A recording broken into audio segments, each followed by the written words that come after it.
The paper lanterns swayed like lazy ghosts in the breeze. Some were shaped like stars, others like little suns, all clashing colors, strung between sagging poles in my sister's backyard. A folding table buckled slightly under the weight of cupcakes and leftover brisket.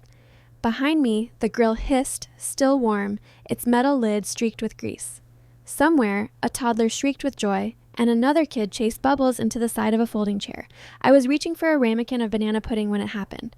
The gate creaked. My fingers paused in midair, and there he was, my ex-husband, in a polo shirt too crisp for June, standing just outside the yard like he wasn't sure if he was welcome, holding a matte black gift bag that practically shimmered against the sunlight. I hadn't seen Jeremy in over 2 years, not in person. He walked in slow like he was part of the entertainment, not a guest. He gave a smile that didn't quite touch his eyes and held the bag up like it was a peace offering. My name peeked out from under the tissue paper. Not Mom, not to Evelyn, not even Mrs. James, which he used to scribble lazily when we were married, like a verdict being handed down in front of the PTA. A plastic cup dropped to the patio. Loud clatter. Someone laughed too loudly and then stopped. The silence that followed wasn't quiet. It was tight. Like the whole party had sucked in its breath and was waiting for the next shoe to fall. My name is Evelyn. I'm 41 years old, and this is how I turned their betrayal into my blueprint for power. Before we continue, please subscribe to the channel and let us know where you're listening from in the comments. Jeremy moved like a politician through the crowd. Handshakes, head nods, a wink to the neighbor who still liked him. I stayed frozen by the dessert table, pretending to rearrange the napkins. My pulse was high and sharp, my hands trembling just enough to wrinkle the paper stack. Someone bumped my shoulder. My sister. Samantha. Did you know he was coming? Me. No. She frowned. Her lipstick was a faded coral, slightly smudged at the corner. Should I ask him to leave? I shook my head. Not yet. If he was bold enough to show up here, after everything, I wanted to know why. Our son, Caleb, was at the other end of the yard, grinning in a group of friends from school. His graduation robe was tied around his waist like a superhero cape, his hair a little too long, sun catching the ends. He hadn't noticed yet. Jeremy caught my eye, smiled again. Then, as if rehearsed, he made his way to Caleb, handed him the gift bag, and leaned in to say something too soft for me to hear. I watched Caleb's smile flicker, just for a second. Then he pulled back the tissue paper, looked inside, and turned slowly to glance at me. That glance gutted me. I moved toward them, but Samantha caught my elbow. Samantha. Ev. Wait. Not here. Me. He's using this. He planned this. Samantha. Just breathe. For Caleb. But that was the problem. This was for Caleb, his moment, his party, and somehow Jeremy had still managed to twist the spotlight so it landed half on him and half on me. Like we were actors in a drama he never finished directing. Caleb held the gift bag awkwardly, his friends starting to drift away. He glanced again at whatever was inside, then closed the bag, lips pressed into a line. When I reached him, he handed it to me. Caleb, it's for you. He said it was time. Me. Did he tell you what it is? Caleb shook his head. Me. Do you want to know? He hesitated, then a quiet, almost tired. No. I carried the bag like it might explode. Inside the house, the air was cooler. The central AC rattled faintly from the vents, and the smell of sunscreen still clung to my arms. The kitchen was scattered with serving spoons and disposable plates, the kind of cheerful mess that meant the day had gone well. Outside, laughter rose and fell, but here, everything felt suspended. I set the bag on the counter. Matte black, thick rope handles, gold foil initials stamped at the bottom. Expensive. The kind of bag you only use when you want the unwrapping to say more than the gift. My fingers hovered over the tissue paper. The last time I'd seen Jeremy was in a courtroom after a mediation session where we argued over who got the Honda and who would pay Caleb's dental insurance.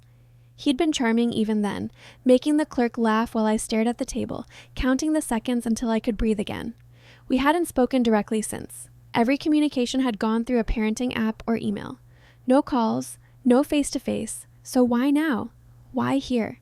I pulled the tissue paper aside. Inside was a small envelope, pale blue, and a Polaroid. The photo was yellowed at the edges as if it had been handled too often. It showed me and Caleb on the front porch of our old house, probably taken when he was 4. My arms around him, his cheeks flushed with excitement. Behind us, faint but unmistakable, was Jeremy's handwriting on the mailbox. A name I hadn't seen in years. Not his name, another woman's.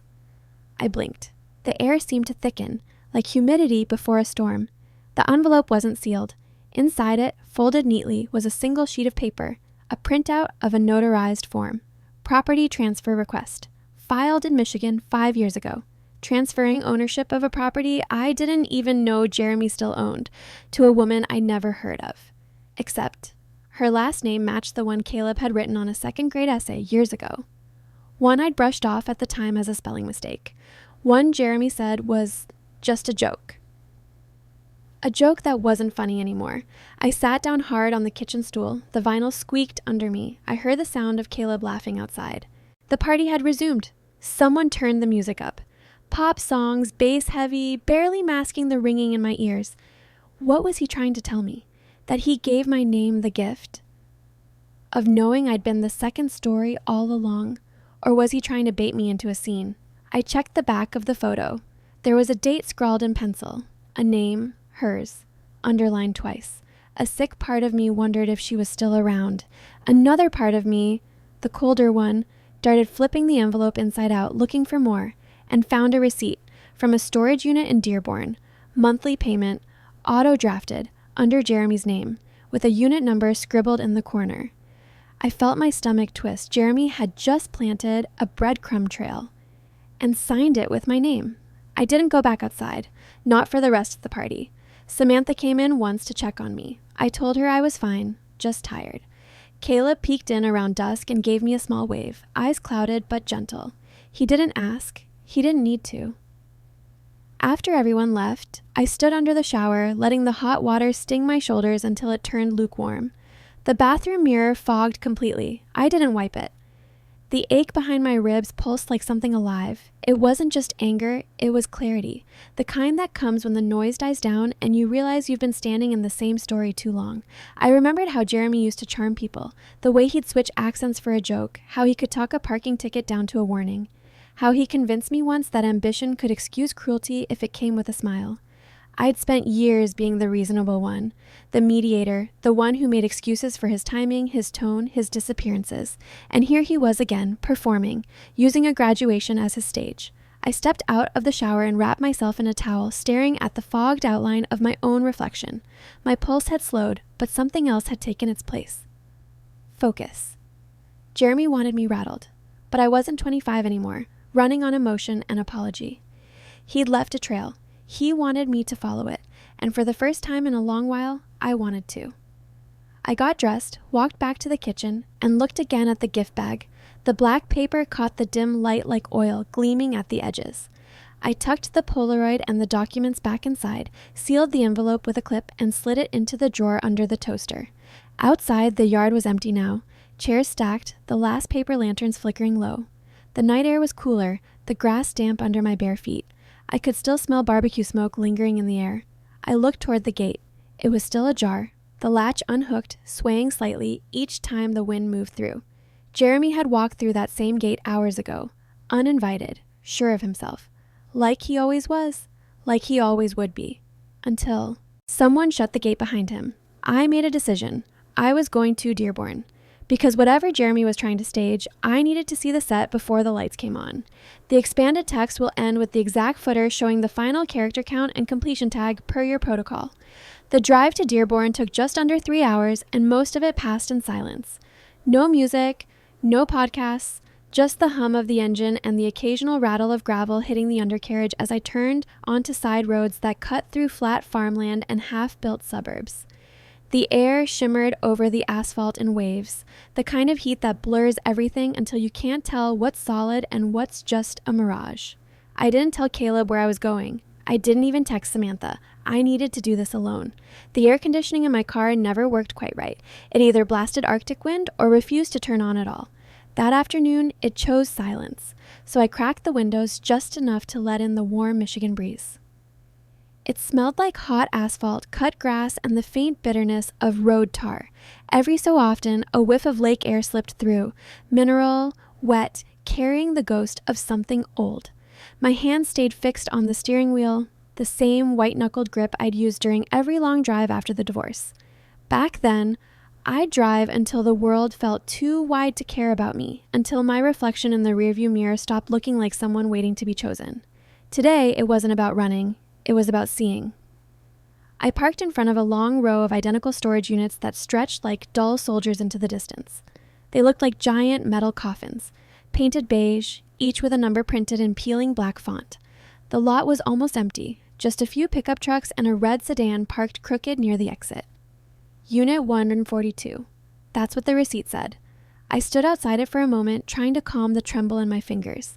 It wasn't fear, exactly. It was anticipation, like walking into a play you hadn't rehearsed, but everyone else seemed to know the lines. The wind pushed at my hair. A flag somewhere clinked against its pole. I could hear insects buzzing in the grass beyond the chain-link fence. I entered the code on the keypad and waited for the gate to rattle open. The manager, a man in his late 50s with a tiger's cap and a sunburned neck, watched me from the booth but said nothing. He had the posture of someone who'd seen enough people try to hide pieces of their lives behind roll-up doors. I gave him a nod that I hoped looked casual. He nodded back, half interested, half curious. When I found the unit, my pulse kicked a little harder. I slid the lock off, pulled the door up. It groaned like something waking from a long nap. The air that spilled out smelled of cardboard, old fabric, and the faint sting of rust. Dust motes floated in the narrow beam, of light coming from the open door. The space wasn't packed, just a few boxes, a dented filing cabinet, and a suitcase that looked like it had stories pressed into its seams. I started with the cabinet. Inside, papers, bank statements, tax returns, a few labeled folders. One caught my eye, EJ and SM, shared accounts. The initials pulsed in my mind like a heartbeat. I flipped it open. The first page was a bank statement from 2018 joint account. The names, Jeremy T. James and Sarah M. Callahan. Sarah. That name again. I turned the next page carefully, the paper rasping beneath my fingers. More statements, more months. Line after line of deposits and withdrawals that told a story cleaner than words. Thousands of dollars moving in neat, deliberate rhythm. The withdrawals were marked with vague memos, medical, childcare, utilities, only Caleb had never needed that kind of money for anything in those years. And I'd never heard of Sarah. Then came a letter. It was from a law firm, Landon and Jacobs, based out of Toledo. The letter was dated 4 years ago. It congratulated Mr. James and Ms. Callahan on the successful closing of a property purchased jointly in Westerville, Ohio. The text blurred for a second as I stared. I sank down onto an overturned plastic bin, the lid creaking under my weight. The air in the unit felt suddenly too close, the metal walls echoing my breathing. So Jeremy had been living a double life, or at least preparing one. He used to come up with excuses for why he couldn't take Caleb certain weekends, last-minute business, sudden trips, migraines. I used to defend him to Caleb, to my family, to myself. Now I knew where he really was. I sat there for a long moment, letting the weight of it settle in my chest. It wasn't shock anymore. It was recognition. The quiet, grim kind that comes when puzzle pieces finally fit together, even if you wish they didn't. He hadn't brought that gift bag to humiliate me. He'd brought it to warn me. But why? Why now? Why Caleb's graduation? I closed the cabinet, metal clanging softly, and moved to the suitcase. Inside were clothes. Men's and women's. Children's, too. Tiny pajamas, a red raincoat with peeling reflective tape, worn ballet slippers that had clearly danced their way through lessons and recitals. I stared at them. The scent of fabric softener faint even after years of stillness. He had another kid. My hands moved through the suitcase like they belonged to someone else. The zipper teeth scraped my knuckles. At the bottom was a photo album wrapped in a piece of an old towel. The first page was Jeremy with a little girl on his shoulders, maybe 3 years old, smiling up at him like he hung the moon. His grin was effortless, the same grin that used to melt my resolve when he'd show up late with flowers. The second page? Sarah. Pretty, pale, the kind of woman who wore minimalist gold earrings and posted filtered photos of latte foam. She had that effortless confidence I used to fake for family gatherings. She was holding the same girl, and Jeremy was standing behind her, arms wrapped around them both. I flipped through the rest, slower this time. Vacations, Christmas mornings, pumpkin patches, then the last photo. It was the three of them in front of a house with a sold sign, the same one mentioned in the closing letter, and in the background, blurry but unmistakable, was Caleb. He must have been 12, sitting in the car, watching. I remembered that weekend. Jeremy had asked to take him out of state, said they were going to a cousin's wedding.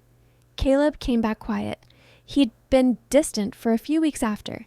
I chalked it up to tween moods, but now I knew. Jeremy had introduced our son to his other family and never told me. I slammed the suitcase shut. The sound was harsh in the confined air, a single metallic bang that seemed to echo for too long. My head was buzzing, my skin felt hot.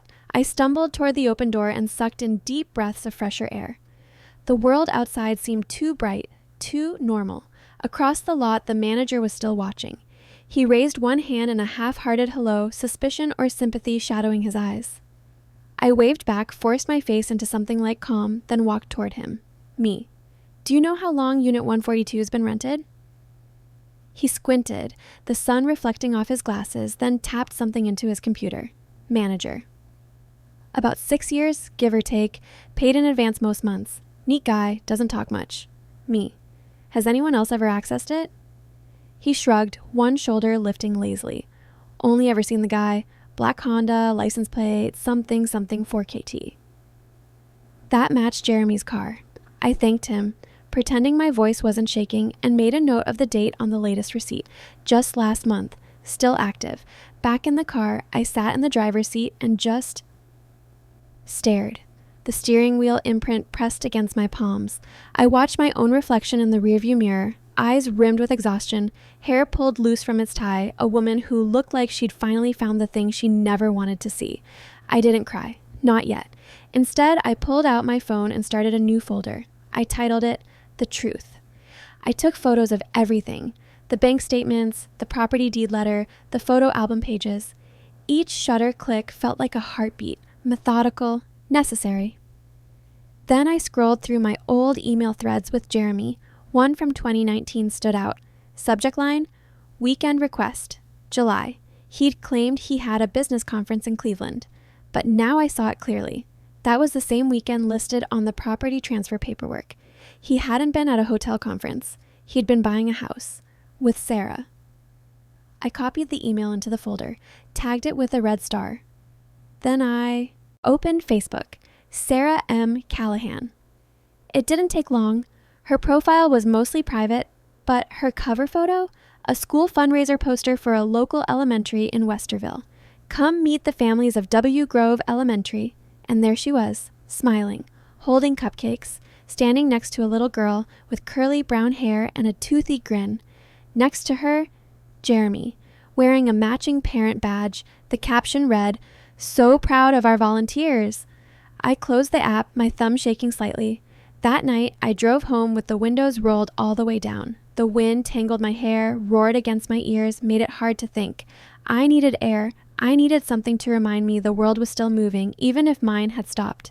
The road unspooled in the headlights, yellow lines flashing like a pulse. My phone buzzed twice in the cup holder. One message from Samantha, one from Caleb. I ignored them both. Some truths needed a little silence before they were spoken. When I pulled into my driveway, the sky was deep blue, stars poking through the haze. The porch light I'd forgotten to replace flickered weakly. Crickets chirped from the neighbors' hedges. Caleb's bedroom light was still on. His curtain glowed gold around the edges. I stood outside my car for a long time, staring up at that window. So much of his life had been shaped by Jeremy's lies, by my silence too. I wondered how much he remembered from that weekend, how much he knew. What pieces he'd carried quietly, waiting for me to catch up. I wasn't ready to tell him everything. Not yet, but I knew one thing for certain. I wasn't going to let Jeremy write the next chapter. I would, with receipts. The next morning, I started with coffee. Strong, black, scalding, the kind that hits the stomach before the brain wakes up. I sat at the kitchen table in my robe, elbows against the cool surface, watching the sunlight crawl across the floor.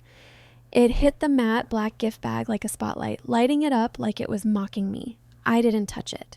Not again. It had already done its job, cracked open the quiet I'd built around myself. The clock ticked too loudly. The fridge hummed. A bird kept landing on the same spot outside the window, tapping its beak against the glass like it wanted in. The morning smelled like burnt toast and bitter coffee. Domestic, familiar, and suddenly unbearable. Footsteps creaked on the stairs. Caleb appeared, rubbing the back of his neck, hair messy, pajama pants slouched low on his hips. Caleb, you disappeared yesterday. His voice was casual but not careless, a question disguised as a statement. Me, I know. He poured himself cereal, the clink of the spoon too sharp. The silence stretched between us like something alive. Caleb, did something happen? I looked at him, at the boy I'd raised, the man he was becoming. His eyes were the same shade as mine, dark, quick to betray emotion. But the set of his jaw, that was Jeremy, stubborn, tight when he was hiding something. Me, where did Dad take you back in 6th grade? When he said you were going to a wedding in Ohio? He froze. The spoon hovered midair, his head tilted just slightly, a pause long enough to feel deliberate. Caleb, I don't remember. It was a long time ago. Me, try. He looked uncomfortable, shifted in his seat, scratched his arm the way he used to when he was little and caught in a lie. Caleb, we drove a while. I think we went to a park. There was a woman and a little girl. He said she was a friend. His tone was careful, too careful. Me, did you ever see them again? He didn't answer, but I saw it. A flicker in his expression, guilt flashing quick like lightning. He had. I didn't press, not then. The truth needed oxygen, not force. Instead, I took my mug to the sink, turned on the faucet, and let the water run over the rim until steam rose up like smoke. When I sat back down, I opened my laptop and created a private folder. I named it something simple. Case 142. My fingers hesitated before hitting save, like even labeling it made it more real. One by one, I began sorting every piece of evidence. The photos, the scanned PDFs, the property records. I built a timeline, line by line. Every weekend, Jeremy claimed to be on business. Every unexplained withdrawal, every weekend, Caleb stayed with him. The pattern formed like a bruise under the surface. Midway through the morning, I texted Rebecca. She was Caleb's godmother, one of those people who could see right through any excuse and still love you for making it. We'd known each other since college. She'd seen me at my best, and she'd been there for the worst. Me. I need help. Can I show you something? She replied almost instantly. Come over, now. Her condo was 15 minutes away, tucked at the end of a quiet cul-de-sac. Wind chimes tinkled near the porch. Succulents lined the windowsills in neat rows. Everyone alive, thriving. Rebecca had always been good at keeping things alive. She opened the door before I even knocked. Rebecca, you look like hell. Me, thanks. Rebecca, coffee or wine? Me, both. She handed me a mug first. Her coffee always smelled like cinnamon and recklessness. I pulled out my phone, opened the folder, and handed it to her. She swiped through slowly. Bank statements, photos, the letter from the law firm, the receipt from the storage unit. Each flick of her thumb felt like a heartbeat in the room. Rebecca, Jesus. Me, yeah. Rebecca, you think he was trying to shame you? At the party? Me, maybe, or he was trying to get ahead of it, make me react, make me look unstable. Rebecca, classic deflection. She set the phone down carefully, like it might explode. Rebecca, what's your endgame? Me, truth, clarity, for Caleb. Rebecca, legal? Me, only if I have to. I want to mirror what he did. He used a party to plant doubt. I want to use a moment, something equally public, to give the truth. Rebecca leaned back in her chair, tapping her nails against the ceramic rim of her mug. Her eyes narrowed the way they did when she was mapping strategy, the same look she used back in debate club. Rebecca, He still works at that architecture firm, right? Me. Last I checked. Rebecca. What if we use that? Me. What do you mean? She leaned forward, lowering her voice even though it was just the two of us. Rebecca. They're hosting that alumni fundraiser next week at the high school. Parents, faculty, old students. Caleb was invited, so was Jeremy. I saw it in the newsletter. Me. So? Rebecca. So you go. You bring the receipts. You don't scream. You don't accuse. You just lay it down like breadcrumbs. I stared at her, the idea settling like a stone in my chest. Me. You'd help me do that? Rebecca. He humiliated you. Subtly. That's a kind of violence, Ev. You don't fight violence with noise. You fight it with silence so sharp it cuts. Her words hung in the air, precise, heavy. I didn't know whether to hug her or cry. Instead, I asked for more coffee. We spent the next 2 hours building the framework. Rebecca had a friend who could print the bank statements onto high-resolution board stock. I had the photos, the emails, the receipts. We cross-checked dates, matching Jeremy's supposed business trips to Sarah's tag locations. It was surgical, cold, almost clinical, which made it bearable. By noon, we had a plan. That night, I told Caleb we'd be going to the fundraiser. Caleb. Why? I don't even like half those people. Me. I need you to see something. You don't have to stay long. He studied me across the dinner table. The flicker of distrust had been replaced by curiosity. Caleb. Is this about Dad? Me. Part of it. He looked down at his plate, pushed a piece of chicken with his fork. Caleb. He's not who I thought he was. I didn't answer. Some truths didn't need echoing. He didn't say yes, but he didn't say no either. That was enough. 2 days later, I picked up the printed materials from Rebecca's friend. They were professional, clean, no drama, just facts. One board showed the timeline. Jeremy's business trips matched to Sarah's social posts. Another showed the bank statements with withdrawals labeled medical and childcare during months he hadn't even had custody. The third, a blown-up image of the photo with Caleb in the background. Dated, time-stamped, undeniable. The night of the fundraiser, I wore navy. Simple. No jewelry, hair pulled back, neutral makeup. I didn't want distraction. I wanted clarity. The school gymnasium smelled like old basketballs and lemonade. The air was thick with perfume and nostalgia. A band played soft jazz in the corner. Folding tables held photo collages of graduating classes, donation forms, and cupcakes on plastic platters. The chatter was warm, familiar, painfully normal. Jeremy was there, laughing, his arm around Sarah. My throat tightened. Caleb tensed beside me, his hands shoved into his pockets. Me. You okay? He nodded once, jaw set like stone. We set up near the far wall, away from the buffet table, but close enough for visibility. Rebecca helped me arrange everything, her movements smooth, purposeful. Neither of us said a word. At first, people passed by without looking twice. Then one woman slowed. Her brow furrowed, then another leaned closer. A small gasp rippled through the air, then whispers. A wave of realization spreading like spilled ink. Jeremy turned. His laughter stuttered. His smile froze. He saw the boards. He saw the photo. His face strained, color washing out until he looked almost gray. He moved fast, cutting through the crowd like a current. Jeremy. What is this? Me. Timeline. Facts. Jeremy. You can't just... Me. It's all public record. He grabbed one of the boards, the cardboard bending under his grip. Jeremy. This is an invasion. Rebecca. So was what you did? He blinked at her, startled. Jeremy. You don't understand? Me. I understand perfectly. Jeremy's voice rose, just enough to draw attention. Conversations dimmed, heads turned. He looked around, realizing the trap. People were watching. Phones were out. Caleb stepped forward, his voice low but clear. Caleb. Did you ever plan to tell me? Jeremy froze. His hand twitched. No words came. He reached for Caleb's shoulder, but his son stepped back. The movement was small but final. Me. You had the truth. You buried it. I just dug it up. The silence that followed wasn't empty. It was thick, alive with judgment. Jeremy's mouth opened, then closed. Sarah touched his arm, eyes wide, face pale. She looked at me, then at the crowd, realizing the gravity. I gathered the boards carefully, one by one, stacking them under my arm. Rebecca met my eyes, gave a subtle nod. Then I turned and walked out. Not triumphant, but clean.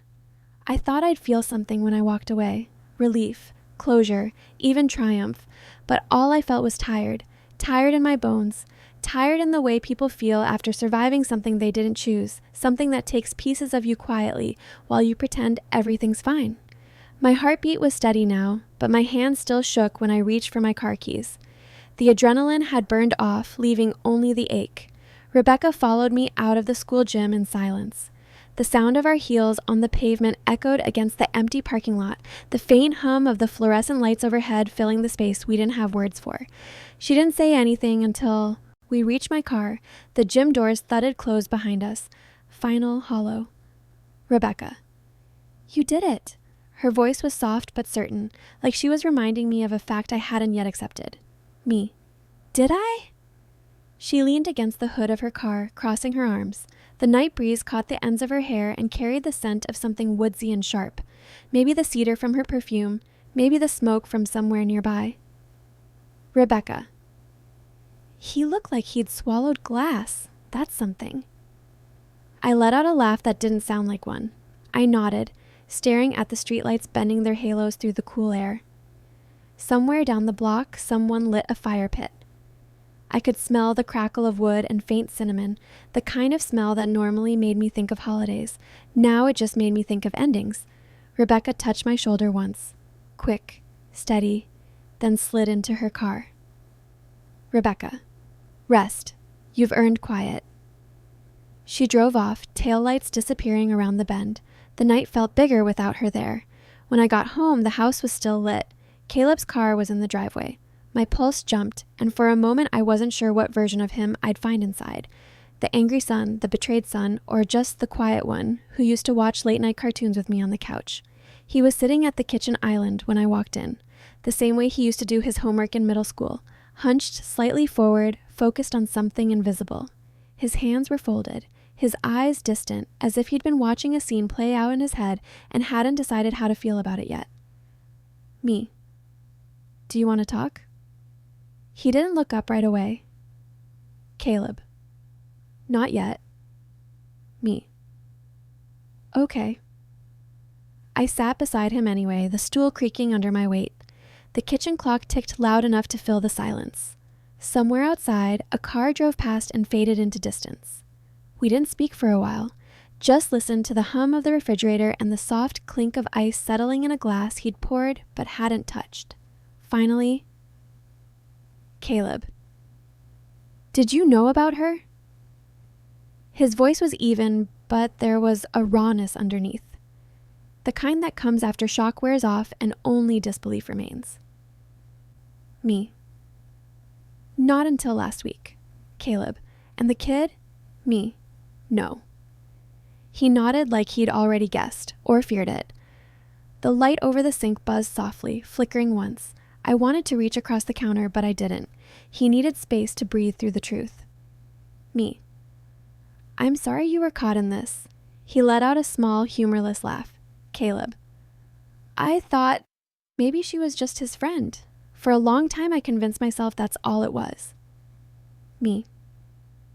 You don't have to carry that. He rubbed his jaw, eyes wet. Caleb. He made me promise not to tell you. Me. Of course he did. The words came out quiet, almost a whisper. Not angry. Just certain.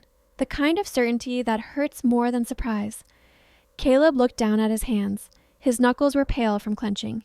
Caleb. Did you expose him for me? Me. No. He flinched, just slightly, like the word itself had weight. I reached for his hand then, covering it with mine. Me. I did it for the version of you that deserved to know the truth. That was the moment he broke. Just a little. His throat tightened, the sound fragile. Tears welled but didn't fall. He wiped them with the back of his hand, the same motion he used when he was 6 and scraped his knee but didn't want to admit it hurt. Caleb.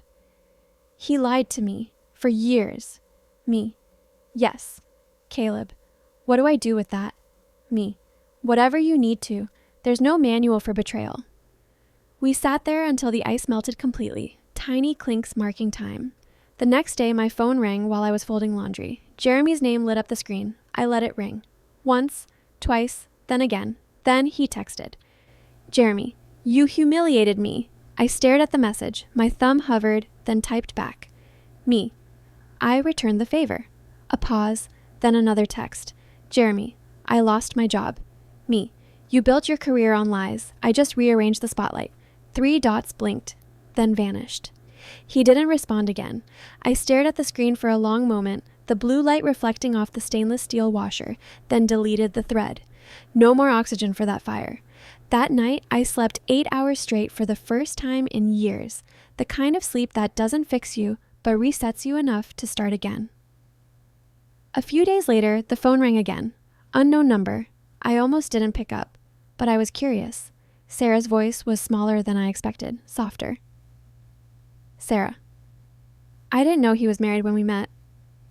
Me. I believe you. Sarah. I didn't know about the overlap or the accounts or the lies. Me. He's good at hiding things in plain sight.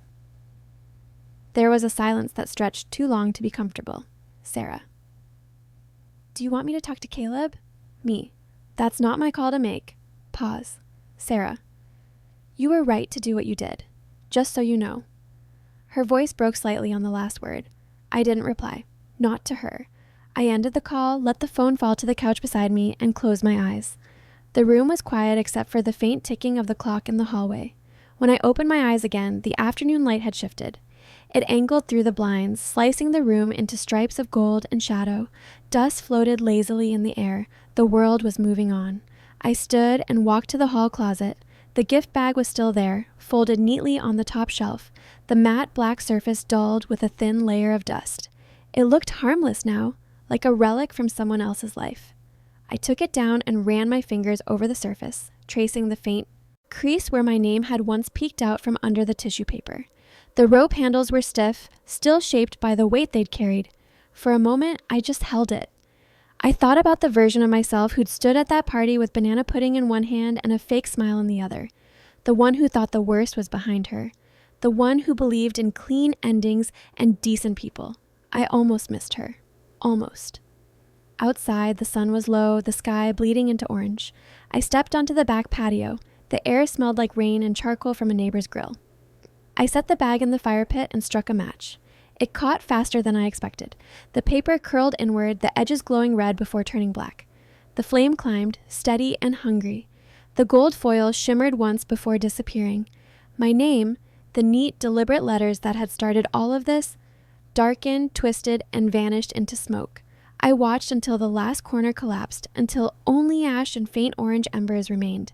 The night breeze carried a few gray flecks away, scattering them into the dark.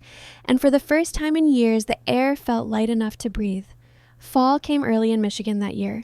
The air crisped overnight, like someone had flipped a switch. The mornings had that thin chill that crept under doors, and the sunlight turned the color of honey instead of gold. Porch mums bloomed in quiet oranges and yellows, lined up in neat plastic pots, and the neighbors started putting out Halloween decorations before the first leaf even hit the ground. Skeletons leaned from railings, fake cobwebs tangled in bushes. The smell of cinnamon candles drifted from every open window on the block. I walked through it all with a kind of stillness I hadn't felt in years. Not peace, not exactly, but stillness. Like I'd finally stepped off a treadmill I didn't realize I'd been sprinting on. The world kept moving, but I didn't feel the need to chase it anymore. Caleb and I were closer. Not in the cinematic, slow-motion way people imagine after shared heartbreak. No dramatic hugs or midnight talks that tie everything in a neat bow. Just quieter dinners, longer walks, a kind of mutual understanding stitched together not by what we said, but by what we no longer had to explain. Sometimes he'd tell me about college applications. Sometimes we'd sit in silence and let the TV run background noise. That silence didn't hurt anymore. It just was. He never asked to see Jeremy again, and I never told him he couldn't. That was his choice to make, and he made it. One afternoon, the mail arrived late. The kind of thick stack that made the mailbox groan. I flipped through bills, ads, a glossy flyer for a fall carnival until one white envelope caught my eye. The letterhead stopped me. Landon, Shaw, and Associates, the law firm that handled our divorce. My stomach tightened, a reflex like muscle memory. I tore. It opened standing in the driveway, wind tugging at my sweater sleeves. It was short. To the point. Jeremy had requested a revision to the financial agreement, claimed there were recently discovered assets that had been misrepresented at the time of filing. I laughed, out loud, a dry, sharp sound that startled a squirrel off the fence. I went inside, tossed my keys on the counter, and called my attorney. She picked up on the second ring, her tone clipped but warm. Attorney. Evelyn, I was expecting this. Me. Of course you were. I forwarded her everything, the timeline, the transfers, the photos, the statements. My evidence was its own ecosystem now. She handled it without blinking. Jeremy's request was denied. No hearing, no court date, no chance to play the victim again. He tried once more, a week later, a cease and desist letter claiming defamation. My attorney responded in kind, sending back a packet thick with notarized documents and a letter warning of counterclaims if he continued harassment. That shut him up. From what I eventually heard, small-town gossip travels faster than Wi-Fi. Sarah moved out, took their daughter, moved closer to her family in Dayton. I didn't ask for details. People brought them to me like offerings, little tokens of karma they thought I needed. I accepted them with a nod, then let them go. The fundraiser boards went into storage. Rebecca offered to keep them, said they might come in handy again someday. I told her I hoped they wouldn't, but I appreciated the thought. Life quieted around the edges. The school invited me to speak at a career panel in November, Successful Women in Business. I declined, not because I didn't have something to say, but because, for once, I didn't feel the need to say it loud. Some truths work better as shadows, long and quiet, stretching just far enough to remind people what not to stand in. Weeks passed. The trees turned, one by one. Mornings came colder. My world shrank in the best way, down to simple things. Coffee steam curling in the morning light, the sound of Caleb's car leaving for school, the creak of the porch boards when the mail landed. One evening, I came home to find Caleb sitting cross-legged on the floor, surrounded by piles of boxes. College brochures were scattered like confetti. He looked up, grinning. Caleb. Look what I found. He held up a small photo frame smudged with dust. It was us, the same picture from the gift bag, but the real one. Not Jeremy's Polaroid, but the original photo from the old album I thought I'd lost years ago. In it, I'm kneeling beside him on our old porch, hair messy, smile unguarded. He's holding a popsicle, red streaks running down his arm, eyes squinted against the sun. The paint on the railing behind us is chipped. The air in the image looks like summer, alive, forgiving. There's no name on the mailbox in that photo, just paint, chipped and clean, me. I forgot about that day. Caleb. I think about it all the time. His voice was soft, not sad, just steady. I nodded, because I did too. That photo used to live in a frame on Jeremy's desk. I remembered putting it there once. Years before the fights, before the lies, I remembered thinking it was proof of something solid. But now, in Caleb's hands, it felt different. It wasn't proof of us. It was proof of me, still here, still whole, even after being edited out of someone else's version. Later that week, while cleaning, I opened a drawer in my bedroom, one I hadn't really looked through since the divorce. It was where all the official things went to hibernate: warranties, old passports, expired insurance cards. Underneath a folder of tax records was the original copy of the parenting plan, signed, stamped, untouched. I flipped through it slowly, the paper edges soft from years of disinterest. Then I saw it, a line I'd fought for and forgotten. No unauthorized introductions of minor children to unrelated adult partners without co-parents' written consent. Jeremy had violated it again and again. Every business trip, every lie, every borrowed weekend. I smiled, not because I was planning to use it, but because I finally didn't have to. Some victories don't need a courtroom, just time, and memory, and a name reclaimed. The final piece came in the smallest moment, the kind that sneaks up when you least expect it. It was the last warm day of the season. I was folding laundry, humming along to an old Norah Jones song, the kind of music that fills a room without demanding attention. The light through the window was honey thick, settling on everything in slow motion. When I opened the linen closet, I saw something black tucked behind the extra blankets. A corner. Matte. Faded. Familiar. The gift bag, the one I thought I'd burned. My breath caught. I pulled it out carefully like it might still bite. Turns out there were two. One for Caleb, one for me. This was the second. No tissue paper, no envelope, just the bag, folded and tired like it had been waiting for the right time to be seen. I stood there for a long moment, holding it under the warm light. The rope handles were frayed, soft now, the gold foil initials barely visible. I didn't burn this one. I didn't hide it either. I placed it on the top shelf of the closet, right where I could see it every time I reached for comfort. The blankets, the towels, the soft things that keep a house feeling lived in. Not as a threat, not as a trophy, but as a reminder that names can be stolen, twisted, dragged through silence. But they can also be taken back. The sound of the dryer buzzed from the hallway. Outside, the leaves rustled like slow applause. I closed the closet door. The stillness felt earned. If you were in my shoes, what would you have done? Let me know in the comments. And don't forget to subscribe for more stories like this.